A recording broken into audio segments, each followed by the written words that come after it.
Well, hello YouTube. Today we're making limoncello at home and I'm gonna go over how you make it. Haven't been on the channel much with something cooking at home or that, so figured let's do some limoncello.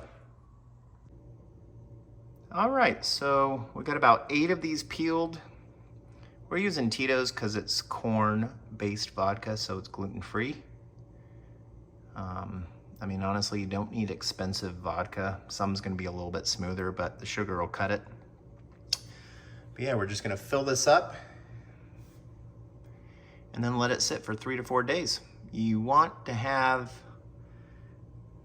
less of the white because it is gonna leave a bit of bitterness, but it is hard. I did these all by hand.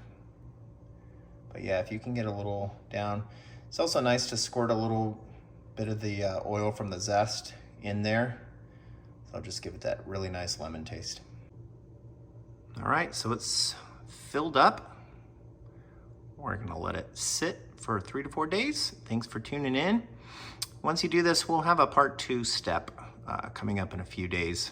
So can't wait to try it.